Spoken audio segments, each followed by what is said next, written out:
approximately 4,000 years old. And during the time of our lovely Queen Elizabeth I, falconry was in its golden age. Everyone in all of the upper classes all practiced the sport, to include his or her majesty at the time. Falconry is defined as the pursuit of wild quarry using a trained bird of prey, with the main purpose of helping to put fresh meat on the dinner table. Now, the sport of falconry is absolutely alive and well all over the world, to include right here in the United States. And here in the United States, falconry is the most highly regulated hunting sport that we have in our nation. To become a falconer, you must find someone who is willing to take you on as an apprentice. An apprenticeship is mandatory for the sport. It will last a minimum of 2 years. Whoa. Once you have found somebody who is willing to take you on as an apprentice and spend 2 years of their life teaching you, you must take a state and federal test, which you must pass with at least 80% or better. You will then build the facility to house your bird. It is called a muse. You will gather all of the necessary equipment to care for your bird. And at that point, you and your sponsor will go out and you will acquire your very first bird. Now, the first bird that most falconers will start off with is a type of bird that you should all be very familiar with. How many of you out there have ever heard of a bird called the red-tailed hawk? Yeah! Incredibly hungry red-tail today. All right, we'll see if he's ready to come on down. He is. Everyone, here comes Titus. Give Titus a great big round of applause.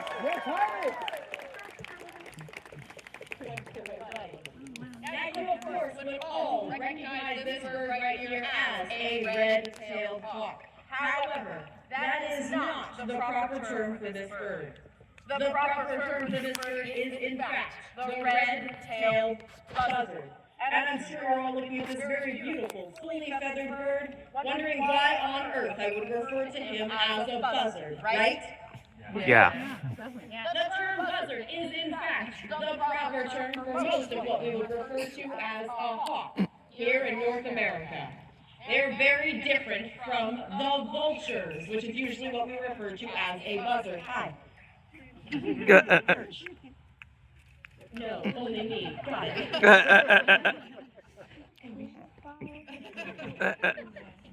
a little excited if you can't tell. Now, like I said, the vultures are the scavenging birds. These are the birds with no feathers on their head that exclusively eat carrion or dead things.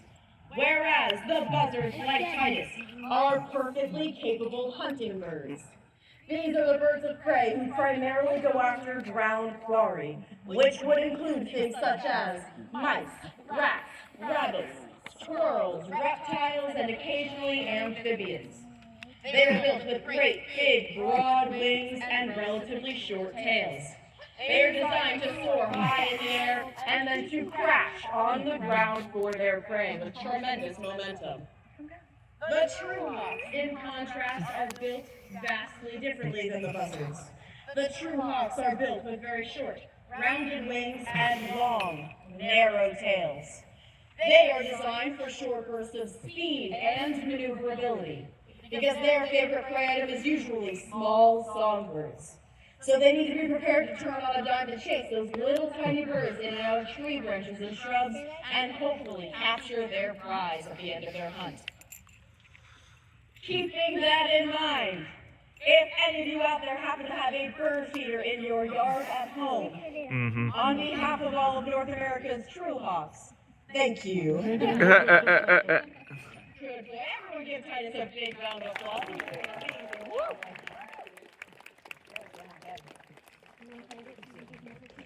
The redtail is often used as a beginner falconry bird, especially here in North America.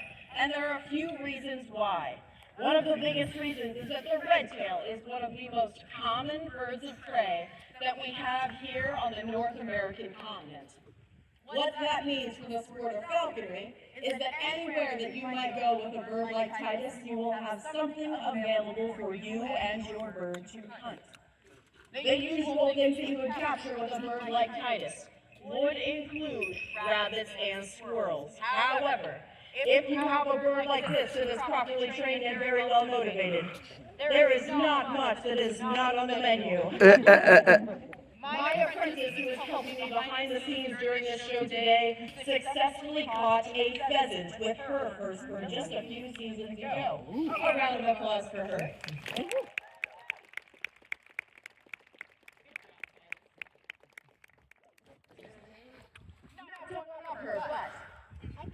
The most unusual and terrifying thing that I have personally ever caught with a redtail, which I regret to this day, was a Canada goose.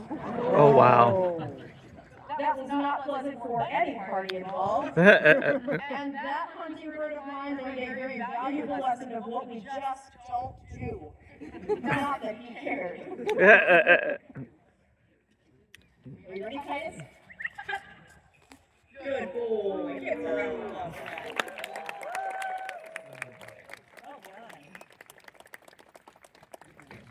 Now, the second reason that the redtail is often used as a beginner falconry bird is that they have what we would consider to be an even-keeled temperament. A redtail will give you, the beginner falconer, several opportunities to correct your beginner mistakes before they start to kill you. But if you do not shape up quickly, this is a bird that is very happy to teach you a lesson about respecting the bird. And this is a creature that has no formal understanding of the meaning of the word regret. Now, the reason that we actually have Titus in our program is he is one of our 2 rehab birds. He is a bird that came in injured from the wild. He was actually found on the ground when he was still a small baby, and he had a hole in his head right next to his eye. Oh. Now, I'm very happy to say that he did fully recover from this injury with no real lasting issues. However, because he was so young when he was found, and because he needed so much hands-on care to make sure that he would grow and develop and heal, he is now what we would call an accidental imprint. Titus has no idea that he is a bird of prey. Titus thinks he's a people. For a bird in a bird show, not the worst thing on the planet. For a bird that is intending to be a wild animal. Yikes. Good boy. We all love you. Go away. Aw. Now, because Titus is an imprint, he has been deemed as non-releasable. And this is for 2 pretty big reasons. The first one being that he will not mate naturally with his own kind. Because Titus does not identify with redtails, he does not view them as potential mating material. Instead, he is incredibly violent towards other redtails. Oh, my God.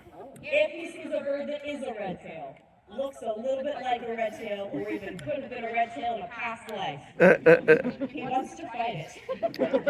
He is so passionate about his hatred towards redtails that sometimes when we are trying to exercise him and he sees a redtail flying above us, he will stop what we are doing to turn and stare at that bird.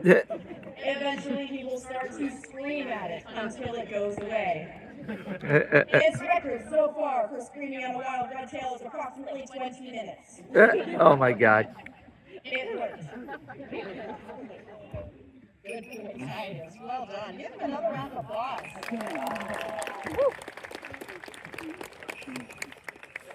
Okay. Oh. Another round of applause for him.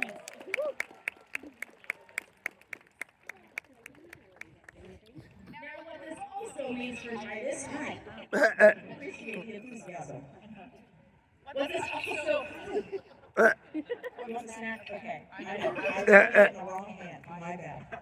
What this also means for Titus is that in the springtime, when his hormones are raging and he is, in fact, looking for a mate, things at our house get a little weird.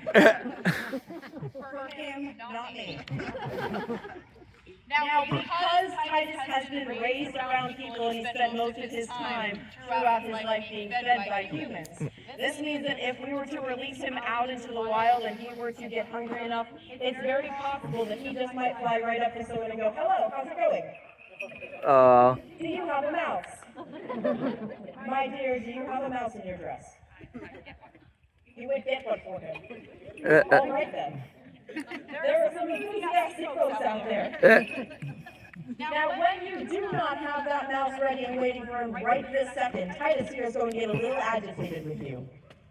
He might land on your shoulder and whisper sweet nothings in your ear with his very big meat hook of a beak. And when that does not work, he will get a little bit more agitated. He will start to give you the squeeze. With his very large and powerful feet. And with those large and powerful feet, a bird like Titus can generate very close to 250 pounds per square inch of pressure. Jeez. Which means he can take all 8 of his very sharp and powerful talons and sink them through any part of your body and put holes in places the holes are likely not meant to go. And again, no regrets. Yay. So for the safety of both Titus and the creatures, humanoid and not, that live along the Oklahoma-Arkansas border, Titus was deemed as non-releasable, and he is now an educational ambassador for his species instead, which is something that he does a tremendously amazing job at. Aww. Titus is the oldest bird that we currently have in our program. He is now about 10 years old. Oh, wow. In the wild, birds like Titus would be lucky to live somewhere between. Good choice. Somewhere between 3 and 5 years on average. Wow. In captivity, he will very easily see somewhere between 20 and 30 years. Wow. So while Titus is the oldest bird in our show, he is by no means old. He has many more years left in him of being an incredible ambassador bird. Everyone give Titus one more great big round. Yeah. So very proud of him. He does an amazing job. He is actually one of the first birds that I ever had the opportunity to fully train on my own. And we are quite the pair, I think. Good boy, buddy. All right, everyone go ahead and say goodbye to Titus.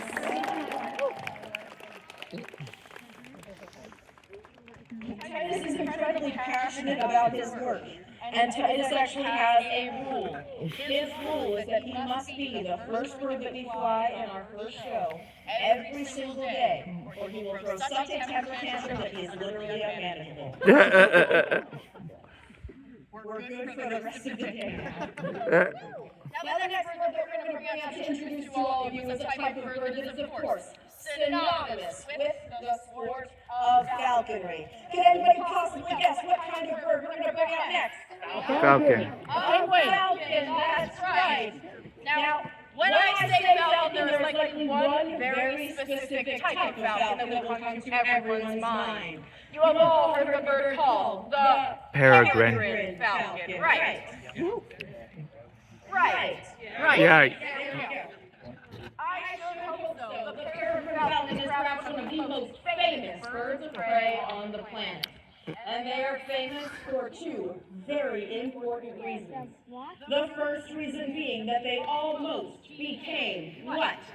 Extinct. Extinct, that's correct. We almost lost the peregrine falcon right here in North America. Thankfully, through better conservation efforts on our part as people, specifically with the use of pesticides, as well as the assistance of falconers, who were able to help breed those birds in captivity to release them back into the wild. The wild populations of the peregrine falcon did boost to the point where they came off of our endangered species list as a success. Yeah. Now, the second reason that they are so famous is that they are the fastest animal on the planet.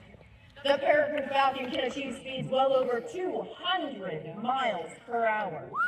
The way they are able to achieve those speeds is their unique hunting style. Most larger falcons falcons prefer to hunt larger game birds as their prey. This would include things such as pigeons, ducks, doves, pheasants, grouse, etc. And the peregrine falcon will fly way high up into the sky until they are a tiny little speck. They will then start to make very large circles overhead. This is a behavior called waiting on. They are literally waiting on their prey to fly underneath of them. And once they have spotted their prey below, they will fold in their wings and they will fall out of the sky in what's called a stoop. In that stoop, using the assistance of wind and gravity, that is how those peregrine falcons can achieve those incredible speeds. The falcon that I will be flying for all of you today is not a peregrine falcon. In order for someone such as myself to safely and properly fly a peregrine falcon, I would need at least 1 to 2 football fields of open area, and every single one of you would need a pair of binoculars to even see the bird for a second. Wow. I work at the Renaissance Fair. Instead, one of my favorite types of falcons is a type of falcon that would be much better suited for this area and will fly very close to your faces. Would you like to meet him? Yeah! Everyone, this is Skylar. Give Skylar a great big warm welcome. Skylar is what's called an African lantern falcon. The African lantern falcon comes to us from along the coast of the Mediterranean Sea and peppered throughout parts of Africa. This is the most historically accurate bird that I have in my entire program, for this is a bird that was commonly flown by knights and squires during the time of the Renaissance as their falconry bird. The reason that I prefer to fly a bird like this in this type of setting is their natural flying style. The word lantern, for which they were named, means cowardly. Aw. And that is to reflect upon their supposedly cowardly hunting style. They are what we would call an ambush hunter. They will fly very low to the ground, almost parallel with the terrain, and they will use parts of the terrain, like the trees and buildings around us, in an effort to conceal their approach on their prey. They are hoping to spook their prey up from underneath them and at the last minute throw on their afterburners and chase it down by sheer force. Wow. This little bird right here, in a flat flight, without the assistance of wind or gravity, can easily achieve speeds between 60 and 80 miles per hour. On a day like today, when we have a nice, gentle breeze blowing, that little bit of a breeze can give him a tremendous speed boost, and he can go significantly faster than that. Would you like to see him fly for you all today? Before I let him go, I have 2 very important pieces of falconry equipment to introduce you all to. Firstly, you have already noticed that he is currently wearing something on his head. Mm-hmm. This is an iconic piece of falconry equipment. It is what's called a hood. We use hoods on birds of prey primarily to help keep them calm. For birds of prey are very much like my fiance. They're visually stimulated. So out of sight is out of mind. He understands that when all of you are out here, we are getting ready for showtime. He is getting ready to come out and do what comes naturally to him, that is fly around and try to catch things. Now, the second piece of falconry equipment to introduce to all of you today is the way that we will be flying him. He has an entirely different flying style than that of Titus, who prefers to land on perches in between his flaps. Skylar prefers to stay in the air the entire time. So we are going to let Skylar go, and then we are going to utilize what is called the lure. The lure is essentially a piece of leather tied to a string with the purpose of luring the bird back. Traditionally, the lure will mimic the natural prey of the birds that we are flying, and for a bird like Skylar, who would primarily catch avian quarry, his lure looks a little bit like a bird, and we will be swinging it for him to try to capture midair. The primary purpose of the lure is to get a guaranteed and immediate response from our birds. in any sort of emergency situation out in the hunting field, whether I am in danger, the bird is in danger, or we perhaps wander too close to someone's backyard chickens. I need to know that I can call my bird home, no harm, no foul. Okay, buddy. It's your turn. They didn't like that.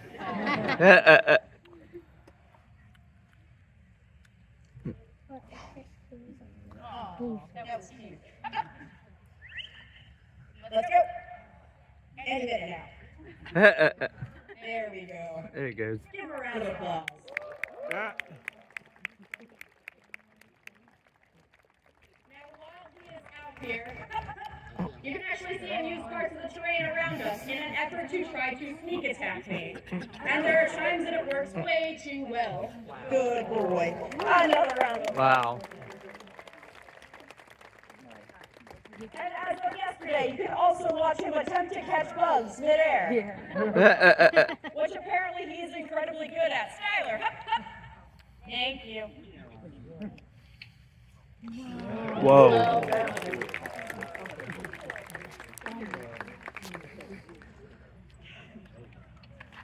You got one. At least he's having fun. Skylar, hup. Hi. Whoa. That's cool. Yeah. Now, while Skylar is out here flying around, I would like to take this moment to let you all know that after this show at 2 o'clock, we will be doing our brand new Meet the Falconry Show. It will take place right next to the aviary up by the endgame stage. It will be an intimate opportunity for all of you to ask me any questions that you might have for myself pertaining to the birds or the sport of falconry. We will not have a bird flying in that show. It is much more of an informational meet and greet with myself. But it is a great opportunity to learn more about the sport of falconry if you have any interest in it or birds whatsoever. Now back to Skylar. Everyone give him a great big round of applause.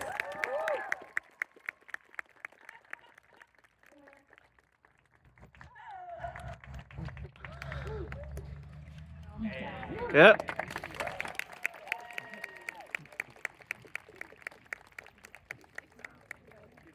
You can give him a much bigger round of applause.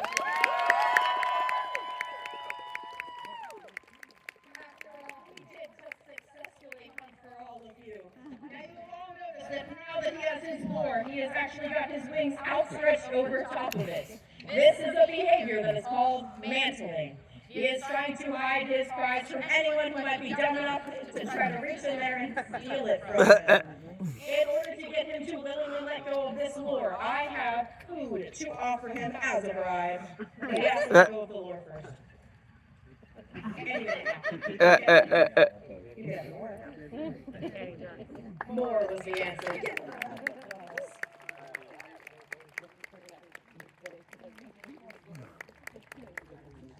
And with that, ladies and gentlemen, I have one final question for all of you today. Did you enjoy the birds?